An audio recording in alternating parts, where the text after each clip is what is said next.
টাকা টাকা কে না ভালোবাসে? আবাল বৃদ্ধ বনিতা এমনকি পাগল সেও টাকা চিনে। টাকা ভালোবাসে না এমন কেউ এই পৃথিবীতে নেই। এটা বলা হয় সেকেন্ড গড। আর সামনে ঈদ। ঈদ ঈদ সালাম, এটা হচ্ছে আমাদের একটা সংস্কৃতির মধ্যে, ঐতিহ্যের মধ্যে জড়িয়ে পড়েছে ঈদ সালাম। আর ঈদ সালামটা হচ্ছে, তার মধ্যে একটা হচ্ছে নতুন টাকা। প্রতি বছর ব্যাংক নতুন টাকা ছাড়ে এই ঈদ উপলক্ষে।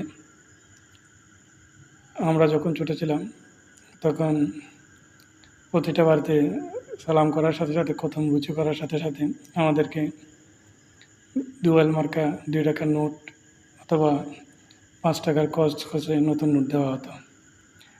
মজাই লাগতো, উপভোগ করতাম আমরা এটা। নতুন টাকার গন্ধ, এটার বাস ভাঙতাম না, যেরকম আছে ওরকম করে রেখে দিতাম। কিন্তু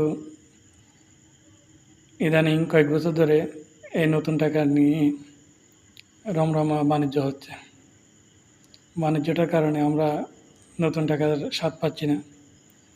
1,000 টাকার নতুন নোট 10 টাকা অথবা 20 টাকার বান্ডেল 1,000 এখন অনেক দাম। ব্যাংকেও নতুন টাকা পাওয়া যাচ্ছে না। এটা নিয়ে বাণিজ্য শুরু হয়ে গেছে অলরেডি। আমাদের সব কিছুতেই বাণিজ্য। আমাদের ঐতিহ্য বলেন, আমাদের সুখ দুঃখ বলেন, আমাদের আনন্দ বলেন, সব জায়গায় এখন হাত পড়তেছে বাণিজ্যের। কালোবাজারির হাত, নতুন টাকাও পড়েছে এবছর। তাই অনেকে ঈদ সালামিটা পেলেও নতুন টাকাটা অনেকে পাবে না, অনেকে নতুন টাকার সুগন্ধটা পাবে না। এটা খুব একটা বেদনাদায়ক আমাদের জন্য। ঈদ হোক সুন্দর, ঈদ হোক উৎফুল্লময়, আনন্দময়। আমরা এই কালোবাজারিটা যাতে সামনে থেকে আমরা ঈদে না করি।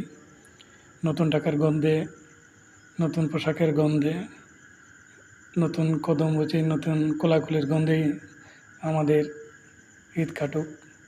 ঈদ হোক আনন্দময়, ঈদ হোক সুন্দর। আবাল বৃদ্ধ বনিতা পাগল সবাই ঈদটাকে উপভোগ করুক ঈদের মতো করে, খুশিতে, নতুন সময়, নতুন আনন্দে। সবাই ভালো থাকবেন। সবাইকে ঈদ মোবারক।